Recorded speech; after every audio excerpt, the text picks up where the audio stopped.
అమ్మా అమ్మా ఎక్కడున్నావమ్మా? అమ్మా అమ్మా ఆకలిస్తుందమ్మా. అమ్మా ఇక్కడ లేవా అమ్మా? అమ్మా నీ ప్రాణాలను బలిపెట్టి నాకు ప్రాణం పోసినందుకు నీకు వందనమమ్మా. చెత్తకుండినే నీ వెచ్చని ఒడిగా, నా ఈ ఆక్రందనలే ఉయ్యాలలో నీ లాలింపులుగా, అలమటించే పసికందుపై జాలి లేదా అమ్మా?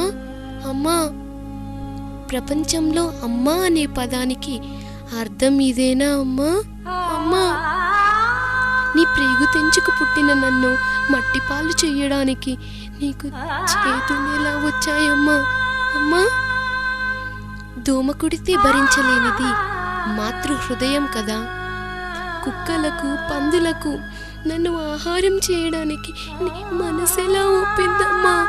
అమ్మా నేనేం పాపం చేశానమ్మా? అమ్మా తల్లిని మించిన దైవం లేదంటారే, ఇదేనా అమ్మా నీ దైవత్వం? అమ్మా అసలు నన్ను ఎందుకు కన్నావమ్మా? నన్ను ఎందుకు అనాథను చేశావమ్మా? తల్లికి పిల్లబారమా అమ్మా? నీ సౌఖ్యానికి నీ మనుగడకు నేను ఆటంకమా అమ్మా? గడియ వయసుతో ఈ జనారణ్యంలో ఇలా బతుకమంటావమ్మా? అమ్మా ఇలా ఎంతమంది తల్లులు పిల్లలను అనాథలుగా చేస్తున్నారమ్మా. మీ ప్రేమకు దూరం చేసి సంఘ విద్రోహులుగా చేస్తున్నారు. కన్నధైర్యం చంపడానికి లేకపోయిందా అమ్మా? తల్లి వెచ్చని ఒడిలో కాకపోయినా ఆ మృత్యు ఒడిలోనైనా హాయిగా ఉండేవాళ్ళం కదమ్మా. అమ్మా నిన్ను అమ్మా అని పిలవమంటావా అమ్మా? నాకు అమ్మ లేదా అమ్మా? అమ్మా తల్లి తన ప్రాణాలు ఒడ్డి పిల్లల్ని కాపాడుతోంది అంటారే, అది నిజం కాదా అమ్మా? మాతృత్వం స్త్రీ జాతికి భగవంతుడు ఇచ్చిన వరం కాదా అమ్మా?